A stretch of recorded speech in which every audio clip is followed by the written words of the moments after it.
Hello everyone, welcome back to my channel. दोस्तों, जैसा कि आप सभी को पता है कि मिशन प्रेरणा के तहत स्कूल लीडरशिप के लिए जो कोर्स डिज़ाइन किए गए थे उसमें से 3 कोर्स अब तक दीक्षा पोर्टल पर अपलोड हो चुके हैं। उनको आप सभी ने कर भी लिया है।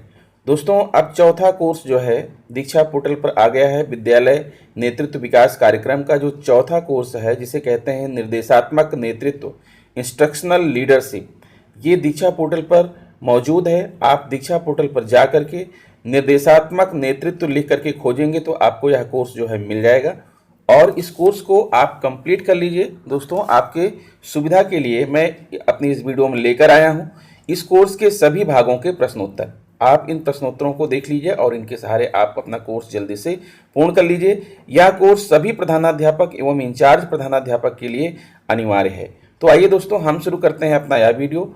अगर आप मेरे चैनल पर नए हैं या अभी तक आपने चैनल को सब्सक्राइब नहीं किया है तो प्लीज़ इसे सब्सक्राइब कर लें, बेल आइकन को प्रेस कर दें और इसे दूसरे मित्रों को शेयर भी कीजिएगा।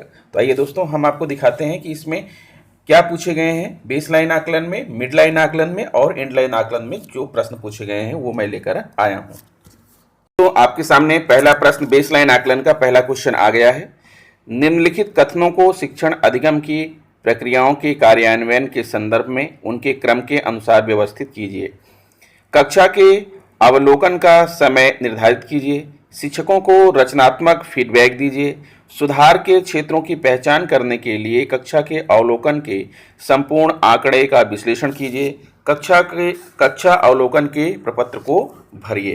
तो इस क्वेश्चन का जो राइट आंसर है वो है दोस्तों ऑप्शन नंबर 3, 1, 4, 2, 3। इस क्रम में हम इसे अरेंज करेंगे। फिर आइए आगे बढ़ते हैं और आपके सामने दूसरा क्वेश्चन लाते हैं। देखिए, सेकंड क्वेश्चन आपके सामने यहाँ पर आ चुका है। ये आपका दूसरा प्रश्न है। कक्षा का अवलोकन में प्रधानाध्यापक की मदद करता है। शिक्षकों को प्रभावशाली अनुशिक्षण प्रदान करने में, शिक्षण के तरीकों में कमियां ढूंढने में, शिक्षकों की शिकायत करने में या विद्यालय पर अपना अधिकार जमाने में। तो इस प्रश्न का जो राइट आंसर है दोस्तों, राइट आंसर है आपका पहला ऑप्शन, शिक्षकों को प्रभावशाली अनुशिक्षण प्रदान करने में। फिर नेक्स्ट क्वेश्चन की तरफ बढ़ते हैं। अगला प्रश्न है, आपकी स्क्रीन पर दिख रहा है, व्यावसायिक विकास शिक्षकों के लिए महत्वपूर्ण क्यों है? कक्षा में उनकी कार्यप्रणाली की क्षमता में सुधार के लिए, उनके विषय में उनकी विशेषज्ञता को निर्मित करने के लिए, या विद्यार्थियों के अधिगम को प्रेरित करने के लिए, या उपरोक्त सभी। तो दोस्तों, बताना चाहूँगा कि इस प्रश्न का सभी आंसर सही है। उपरोक्त सभी पर आप जो है टिक करेंगे। फिर विद्यालय के लक्ष्यों का निर्माण करते समय क्या नहीं किया जाना चाहिए? लक्ष्यों को अपनी स्वयं की समझ से अकेले विकसित करना, लक्ष्यों को विकसित करने की प्रक्रिया में शिक्षकों को सम्मिलित करना, विद्यालय की वर्तमान वास्तविकता का आकलन करना, या विद्यालय के लक्ष्यों को मिशन प्रेरणा के लक्ष्यों के साथ मिलाना।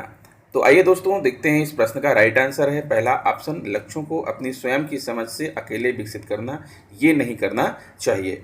तो दोस्तों, ये रहा जो है, ये 4 प्रश्न जो थे ये आपके बेसलाइन आकलन में पूछे गए हैं और जब आप इनको सबमिट कर देंगे तो आपका स्कोर दिखाएगा, your score is 4 out of 4। You can redo the assessment to improve your score.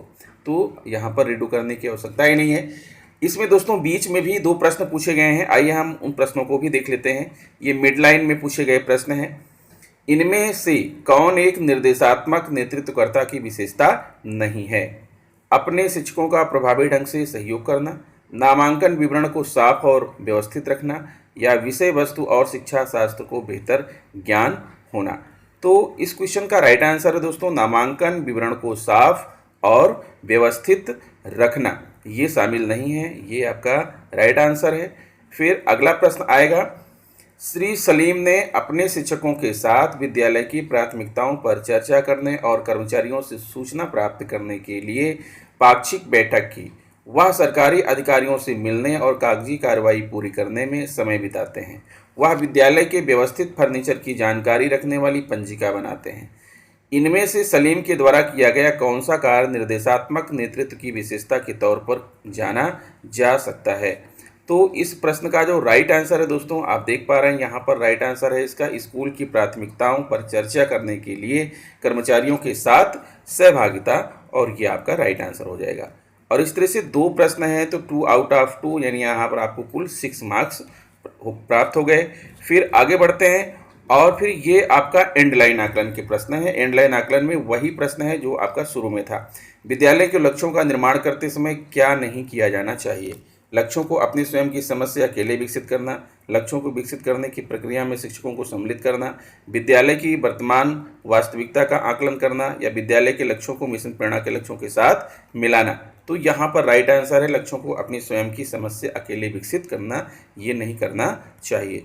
फिर दूसरा प्रश्न है व्यावसायिक विकास शिक्षकों के लिए महत्वपूर्ण क्यों है?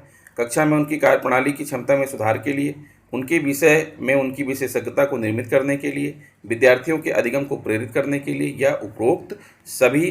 तो इस प्रश्न का राइट आंसर है दोस्तों उपरोक्त सभी।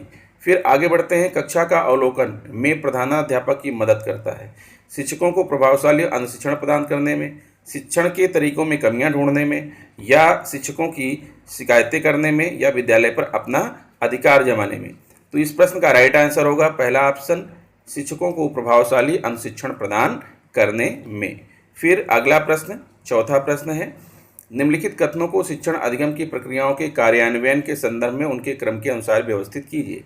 कक्षा के अवलोकन का समय निर्धारित कीजिए, शिक्षकों को रचनात्मक फीडबैक दीजिए, सुधार के क्षेत्रों की पहचान करने के लिए कक्षा के अवलोकन के संपूर्ण आंकड़े का विश्लेषण कीजिए, या कक्षा का अवलोकन प्रपत्र को भरिए।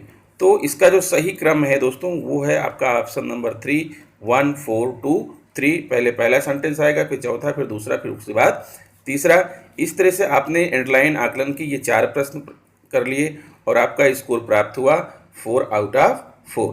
तो कुल मिलाकर दोस्तों इस कोर्स में जो है इस तरह से 10 प्रश्न पूछे गए हैं और आपने 10 प्रश्न का आंसर सही सही दे लिया। कोर्स जल्दी से समाप्त हो जाएगा, बहुत बड़ा कोर्स नहीं है दोस्तों, इसलिए आप इसे समय रहते पूर्ण कर लीजिए। ठीक है, आप डायरेक्ट दीक्षा पर जाइए और वहाँ पर सर्च कीजिए निर्देशात्मक नेतृत्व, लिख करके ये कोर्स अपने आप खुल जाएगा। तो दोस्तों आशा करता हूँ कि वीडियो आपको अच्छा लगा होगा। अगर वीडियो अच्छा लगा है तो प्लीज़ मेरे चैनल को सब्सक्राइब कर लीजिए, बेल आइकन को प्रेस कर दीजिए। मिलते हैं आपसे नेक्स्ट वीडियो में। नमस्कार।